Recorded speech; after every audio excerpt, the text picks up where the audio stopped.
नमस्कार दोस्तों। आदमी जब फंसता है तो अपने आप को कई और जगहों पर इसलिए फंसाता है ताकि उसकी जो अपनी फांस है उससे वो बाहर निकल पाए। यह बात मैं पाकिस्तान के लिहाज से कह रहा हूं। पाकिस्तान में इमरान खान की सरकार का जाना और वहां नई सरकार का आना लगभग तय सा है। शहबाज शरीफ वहां के अगले प्रधानमंत्री बनेंगे और वोटिंग भी कल होनी है संसद में। लेकिन मेरी मुराद पाकिस्तान में सत्ता के बदलाव से नहीं है, पाकिस्तान से आ रही एक बड़ी खबर से है। और वो ये है कि लश्कर तैयबा का सरगना हाफिज सईद को वहां की अदालत ने 31 साल की सजा सुनाई है और 3,40,000 रुपए का जुर्माना भी। हाफिज सईद के खिलाफ अदालत के फैसले नए नहीं हैं। आप यूं मानिए कि 5 अलग अलग मुकदमों में उसको 36 साल की सजा पहले ही सुनाई जा चुकी है। और ये सारे मामले क्या हैं? टेरर फंडिंग के हैं। इस बार जो कोर्ट ने सजा सुनाया है वो कोर्ट भी टेररिज्म को रोकने के लिए अदालतें जो पाकिस्तान में बनती हैं, एंटी टेरर कोर्ट ATC, उसके जरिए आया है। अब ये क्यों है? एक सरकार वहां बदल रही है, पाकिस्तान एक मुसीबत में है, और वहीं वहां के सबसे बड़े आतंकी सरगना को सजा दी जा रही है, जिसको संयुक्त राष्ट्र कहता है कि यह आतंकी है। उसकी अपनी लिस्ट में, दुनिया के आतंकियों की लिस्ट जो संयुक्त राष्ट्र जारी करता है उसमें हाफिज सईद है। अमेरिका उसके ऊपर $1 करोड़ का इनाम रखे हुए है और वो पाकिस्तान में आराम से रहता है, घूमता फिरता है, बार बार जेल जाता है, निकलता है। उसकी जिंदगी वहां सुकून से चलती रहती है, बल्कि वहां वो जाकर के तकरीरें करता है। तो फिर इस सजा का क्या मतलब है? किसी आदमी को जेल होती है तो जेल में रहता है कि नहीं रहता है नहीं पता है। वो अपनी मर्जी से मुल्क के भीतर जहां चाहे वहां जाता है, घूमता है, फिरता है, मिलता है, जुलता है, तकरीरें करता है, साजिशें करता है। तो फिर अदालतों के इस तरह के फैसलों का क्या मायने?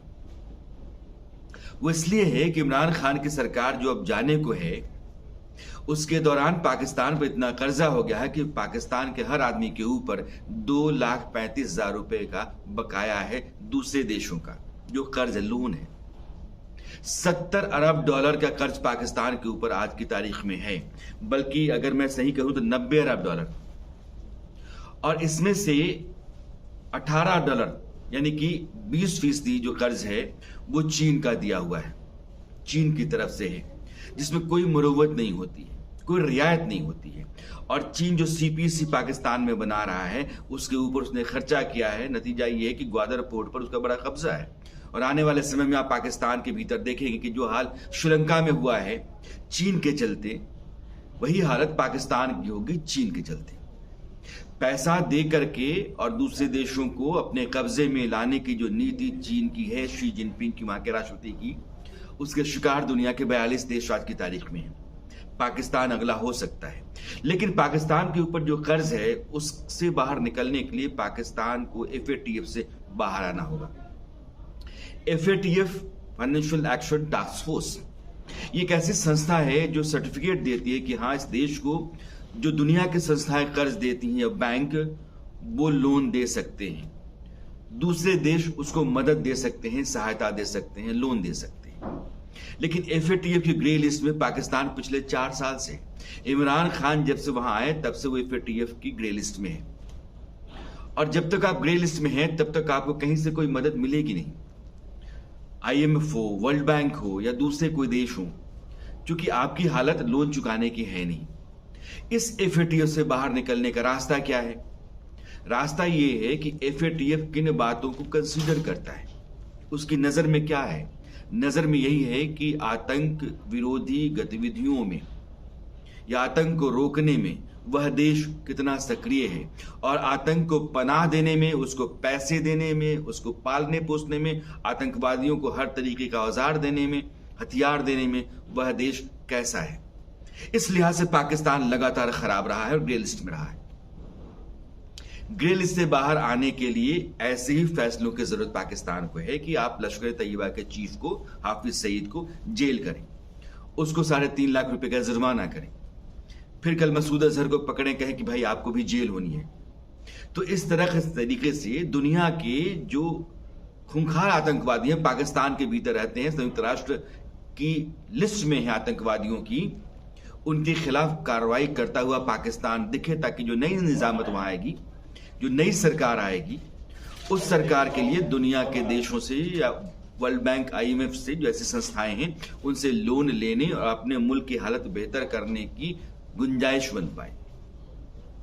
तो हाफिज सईद जो फैसला कोर्ट का है, बहुत मुमकिन है कि इस कोर्ट के फैसले में सेना की कहीं ना कहीं मर्जी शामिल होगी, उसकी अपनी रणनीति शामिल होगी, क्योंकि पाकिस्तान में जो सियासत बदल रही है, इसके पीछे भी सेना का हाथ है। कमर जावेद बाजवा जो पाकिस्तान के सेना प्रमुख हैं, वो भले ही चुप हैं, लेकिन उनकी चुप्पी ने ही पाकिस्तान में सब कुछ कह रखा है, और उनकी चुप्पी अपने आप में एक इशारा है, जिस इशारे पर विपक्ष काम कर रहा है, जिस इशारे पर इमरान खान के खिलाफ उनके अपने लोग खड़ा हैं, और इमरान खान आज की तारीख में बहुमत से दूर हैं और विपक्ष बहुमत के करीब है, बहुमत से आगे है बल्कि, और सरकार बनाने जा रहा है। तो एक आदमी पाकिस्तान का जो सेना प्रमुख है, वो सत्ता की निगरानी भी कर रहा है, और यह भी देख रहा है कि आने वाली जो सत्ता होगी, उसके लिए देश में हालात बेहतर कर पाने की स्थिति पैदा हो, उस मुताबिक फैसले हो। तो पाकिस्तान के कोर्ट का यह फैसला हाफिज सईद के खिलाफ उसी रणनीति का हिस्सा हो सकता है। नमस्कार।